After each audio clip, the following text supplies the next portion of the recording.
A 7. Gömörtornai Fesztiválon Triss község már 4. alkalommal vesz részt. Az eddig megszokott programjaiktól eltérően egy hagyományos disznóölésre invitálják a falu apraja nagyját és az ide látogató vendégeket. Erről a régi hagyományokat bemutató eseményekről készült kisfilmunkat szeretnénk a következő percekben bemutatni. Triss, hajnali 5 óra. A község lakói már ébredeznek, hiszen a falu központjában nem mindennapi esemény veszi kezdetét, s ebben ők is nagy szerepet játszanak majd. Ám a naphőse egy jól megtermett sertés lesz, hiszen a 7. Gömörtornai Fesztivál egyik része az a hagyományos disznóölés, melyet a községben rendeztek. A Gömörtornai Fesztivál keretein belül már évek óta kerül megrendezésre, Trizsinak első ízben kerül ilyen széles közönség elé kikínálva házi disznótor. A mai rendezvénytől azt várjuk, hogy megismerjék a hagyományainkat, és ezzel vigyék hírét ennek a kicsiny falunak itt az Aggteleki Nemzeti Park szélén. A korábbi füllet langyos hajnalokhoz képest csípősebbnek bizonyult ez a reggel, éppen ezért néhány kupica lélekmelengető pálinkára volt szükségük a hentes uraknak.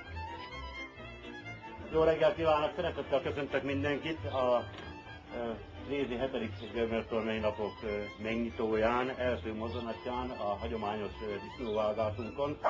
Hát nagyon szép a disznónk, nagyon bátor és erős.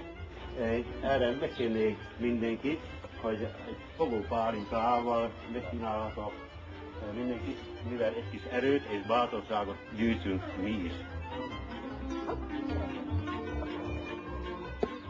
Megjegyzem, bátorságra szegény disznónak lett volna nagyobb szüksége. Valószínű, hogy már ezekben a percekben lepergett élete filmje a 220 kilós fárának, de elmondhatjuk, hogy bátran kiállta az utolsó próbát. Ember-állat birkózása után megvillant a böllér kése, s a gömbölyűre hízott ártány kétségbeesett visítása után elindult a nézősereg a perzselés helyszínére. Néhány perc múlva már világított a szalma magasra csapó lángja, hogy leperzselje az áldozati állat szőrét.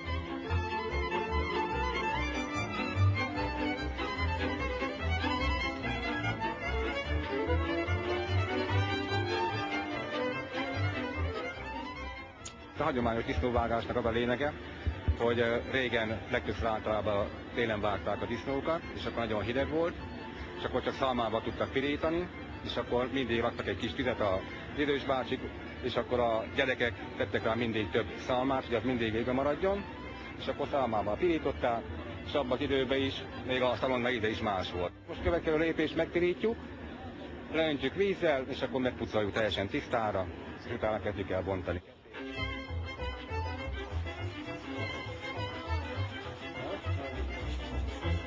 A sertés feldolgozását az állatorvos alapos vizsgálata előzte meg. Csak vágóhídon levágott állat kerülhet közfogyasztásra, de bizonyos esetekben szoktunk engedményt adni, mint itt is ez a Gömörnapok Fesztivál. A tegnapi nap folyamán megnéztem élő állapotban is, és most a vágás után pedig a megfelelő húsvizsgálatra került sor. Természetesen egészséges volt, semmilyen szempont nem volt, amely akadályozná, hogy közfogyasztásra kerül.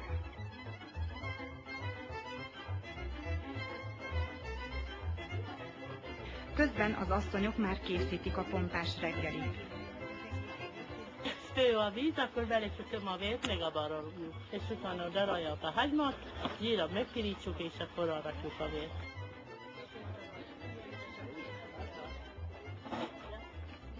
Elkészült a finom reggeli, házizsírral megkent pirítós kenyér, rajta bőven fokhagyma, ráadásul, mint itt látható mellettem, rizses vér. Higgyék el, nagyon finom.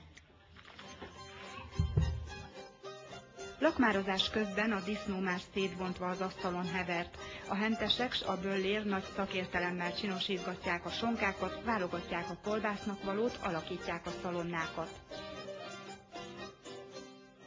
Miközben folyik a disznó feldolgozása, bemutatjuk Triss községet, ezt a kicsiny 270 lelket számláló falut. A kisközség egy festői, mondhatni vadregényes természeti környezetben terül el. Mindössze 274 lelket számlál. A falut körülölelő erdők számtalan túraútvonalat kínálnak. Érdekességekkel, legendákkal átszőtt mesevilágba kalauzolják az érdeklődőket. A község a Szárazvölgy felső végén, a Csörgős patak mentén igen régen kialakult település. A község nevét a könnyebb kiejtés céljából a 70-es években a falusiak szerették volna megváltoztatni, erről szól a következő történet. Bárhová mentek a trízsi lakosok, nehezen értették meg a trízs nevet, nehéz volt kimondani, nehezen értették, többször meg kellett ismételni, és úgy döntöttek, hogy a névváltoztatást, mivel a falunkat erdő, tölgyes erdő veszi körül, és mint egy gyűrű, és akkor lefelé, a síkságok felé, mint egy kapuny nyílik szét a tölgyes erdő, egy koszorú.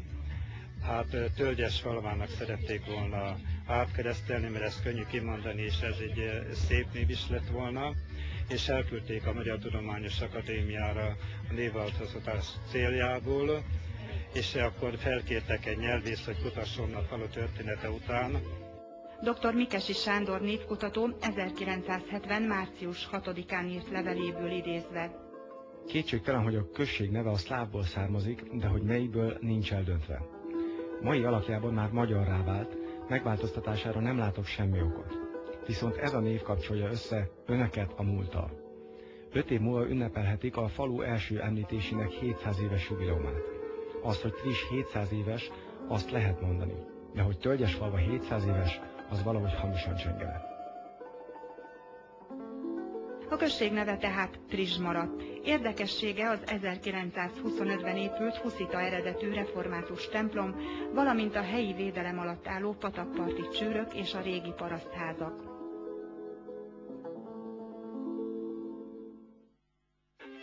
De térjünk vissza az egésznapos rendezvényre. A délelőtt során helyi termékek, ételek, italok bemutatója, kóstolója és vására várta az ide látogatókat. Erre az alkalomra nagyon nagy örömmel készültem. Tegnap este sütöttem a sóskockát ma reggel, meg a tejfölös vajaspogácsát. Tejfölös vajaspogácsát úgy készítjük, hogy 50 deka liszt, 25 deka vaj, 2 deci tejföl, só ízlés szerint, élesztő, kicsi tejjel megfuttatva, összegyúrom, és akkor 3-szor hajtogatva 15-20 percig pihentetjük, majd utána forró sütőbe kisütjük. A kirándulni vágyók részt vettek egy több mint 2 óráig tartó falusétán, mely erdei túrával bővült. A túra több állomást érintett.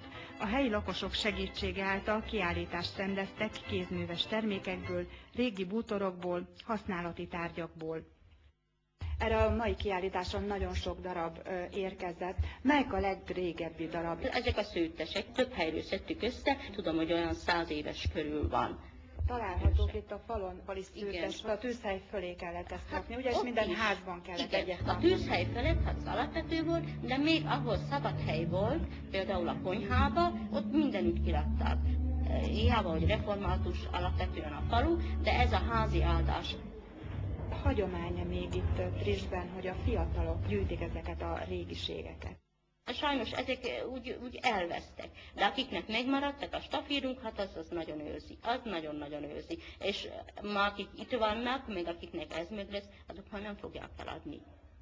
És azok gondolom, hogy most már meg fogják, de hogyha most egyre népszerűbb lesz, szerintem a fiatalok is meg fogják szeretni, és jobban fogják értékelni. Én ezért is szeretnénk tulajdonképpen ezt, hogy ez egy darabig itt megmaradna, és akkor a fiatalok is kedvet kapnának. Hát nem tudom, hogy a csináláshoz nem igazán van már türelmük, de ha megjön a kedvük. Hát ezt szeretnénk. A természetjárók megtekintették a református templomot, s az imaházat, mely erre az időre átalakult gasztronómiai központtá, hiszen szorgos kezek készítették a helyi hagyományos ételeket, kelt kalácsokat. Incsiklandozó illatok töltötték meg a házat, s környékét, volt mindenféle, mi szemszájnak ingere. A sütőkből egymás után kerültek ki az aranyszínűre sült kakaós, káposztás, mákos, túrós kalácsok, mely tésztájának kidolgozása kissé fáradtságos feladat, de a látvány mindenért kárpótol. Ez trizsi módra készül, ez kell tészta, amit Trizsben majdnem mindenki süt az idősebbek közül.